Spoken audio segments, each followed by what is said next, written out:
All right, so my dreams have been dark of late. Thank you for joining me. First of all, it was a pleasure to watch your short. I mean, for 3 minutes you get, or 4 minutes you get like a whole lot of a horror, essentially. Um, Well, so this is obviously a very dark tale about a knight being consumed by his armor.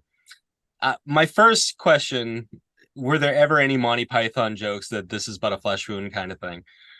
pretty much all day. Good, because that was my first, that was my initial reaction. Yeah, yeah, it All can't be right. helped. Can't be helped. Yeah. Yeah, I actually we've kind of got a behind the scenes video, uh, like when we do actually release it properly on the internet and stuff. I'll make sure you get a link to that because the BTS is quite funny as well. I think. Yeah. Yeah, I believe it. Absolutely believe it. So third short film. The last two have been profoundly gothic and of a particular era. Do you guys have an affinity for films set in this particular time period, or is this just coincidence? I think it's coincidence. Yeah, I think Yeah, it's coincidence. Yeah. yeah. I'm not. Yeah, just it seems to have just happened that way, really. We definitely have I guess, in the whole spectrum of horror, um, say like a gothic's probably we're most drawn to the gothic Mhm. above all else. And with the last short film, that was extremely sort of folky gothic, really, wasn't it? I guess, Yeah, yeah. yeah, And I think we have plans to just keep at it and just like and work with that aesthetic, whether it's like a full gothic film or just like influences. But it's definitely where our heart lies, isn't it? yeah, definitely. I think just like naturally, the Gothic tends to lend itself towards like tales of antiquity, those kind of old myths and things like that. So I think it's sometimes it's in some ways it's kind of a little bit simpler for us to go down that route, rather than trying to modernize too much because obviously I feel like that takes a lot more suspension of disbelief or whatever you call Mm. it, suspension of belief, to get to that point. So and yeah, so the two kind of marrying up, I think. Yeah. Yeah. As far as horror goes, I guess the one underlying factor of everything that I guess we have done and probably will do is just a kind of sense of capturing a sense of dread. Really, that's our main aim, isn't it? Yeah. Yeah. Yeah. Um, Definitely do that here. Uh, Cool. Thank you, man. Uh, Good to the hear. I noticed at the end of the film, "My Dreams Have Been Dark of Late" is based on a painting, "Fever Dream of a Knight Devoured by His Own Armor," by Dennis Forkas. I'm probably gonna screw this up. Kostromitten. No, I think Yeah. I got it. All right. Well, It, I don't quite know how to Yeah. pronounce it, so I'm guessing as well. But yeah, he's a Russian artist. Yeah, and yeah, he's a fantastic dude. Yeah, you stumbled across him a few years ago, right? And this idea sort of came back then, and just we sat on it for a while, and obviously we've been in talks with him. Yeah, I got in touch with him, and he was super happy for us to, base our short off of that kind of that inspiration leap, I suppose, um, and yeah, so he's been great. But it was a new area for us because obviously we had to seek we got some funding for this film from the British Film Institute, and so this was the first time we'd ever used anyone else's work. So we had to make sure that everything was above board and we had permissions and stuff, and that was a bit of a worry that we Yeah. weren't going to get the funding just because of that. And but yeah, it all came through in the end. So so what is it about the painting exactly that moved you to create the film? I think it's well with all of Denny's work, it's there's this like I suppose this kind of melancholic um darkness in there in pretty much all of his work, I'd say, that sort of just taps into what I really like about imagery, I think. And I think when we were first considering this kind of project, we were trying to look for stuff that was, or we were trying to think of things that were like would be very short, like under the 3 minute mark. And it's there was just something particularly about that painting. I can't quite put my finger on it, but it just felt like just it was the right amount of length for that kind of thing. yeah, Um, yeah, so There's a lot of irony in the idea that something used for protection can turn against you.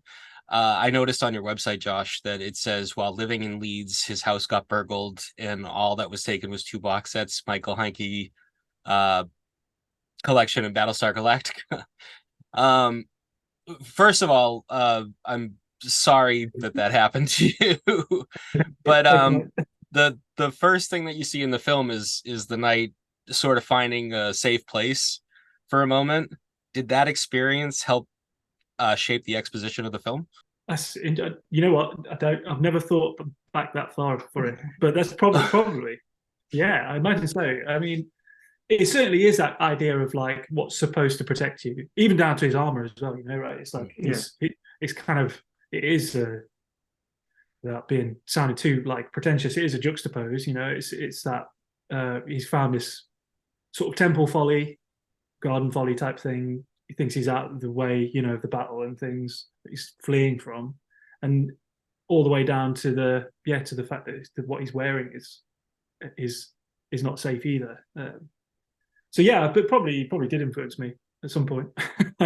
Certainly, life of feed into the work, don't they? Yeah. So yeah.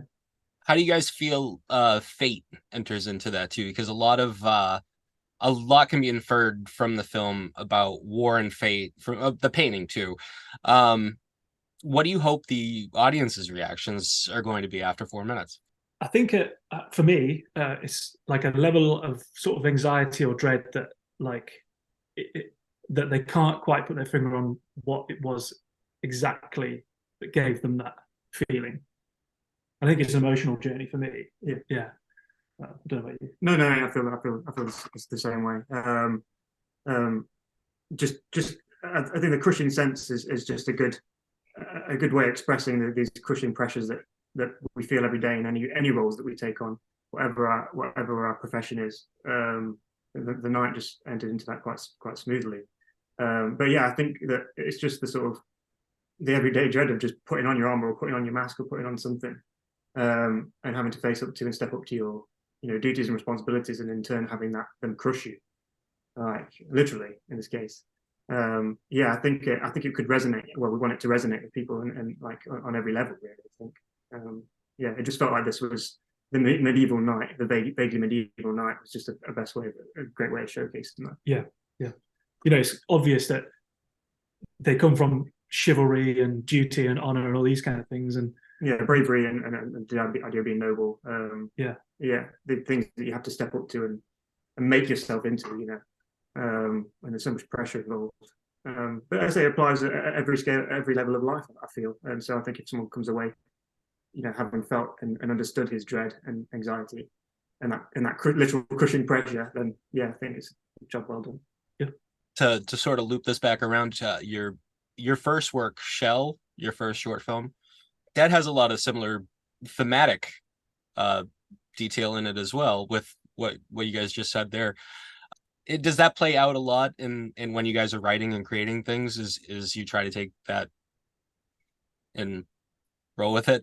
I think so. Yeah. I mean, I suppose it's kind of horror of every sense, and it's like the everyday horror. It's the everyday horror, yeah. And it's like the horror of the psyche as well. Yeah. I think that's what my favorite horror film is The Shining, and I think what I like so much about that is it's really, you could remove a lot of the supernatural from it, and just see it as just a domestic horror, the horror of the domestic nuclear family. And that's just one thing I love so much about that film, and I say it just really shakes me to the core.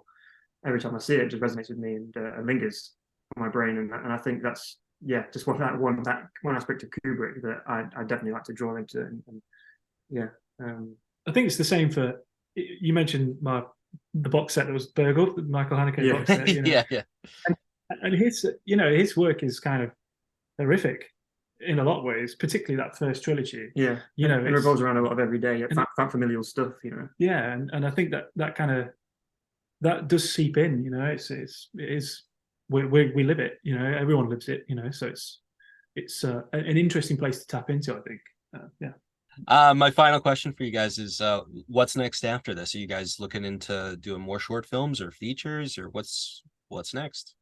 Yeah, just at the moment it's just a lot of funding applications. We're in early stages of developing a couple of feature ideas. I mean, that's the main goal, is to get those done. But we're applying for a few short film funds. We'd like to get maybe a couple made.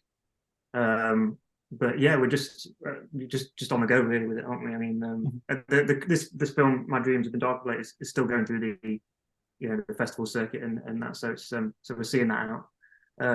But yeah, just funding applications is a lot of fun.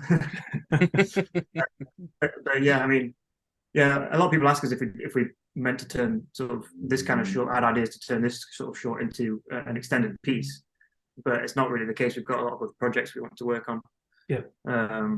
Yeah, keeping busy. Yeah. Is there anything else that you think people should know about My Dreams Have Been Dark of Late?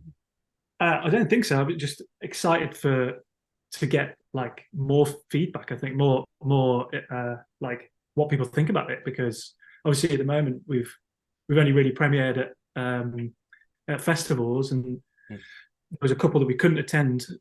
Like one was in Poland, and recently we were in Sitges, and but you can't really gauge. It's difficult to gauge when you're not there, obviously. So I'm kind of keen to sort of get it out into the real world and the rest of the world, and see what people think. So I don't think there's anything I would tell people about, but I'm curious to see what other people have got to say. Brace yourself. Yeah. All right, guys. Thank you so much again. This has been great. I think people are really going to enjoy this one. This comes out of left field at you. So I'm a big fan of it. I hope you guys do well at all your festivals coming up. Cheers, Sean. Appreciate it. Thank you, Sean. Appreciate your time. Thank you.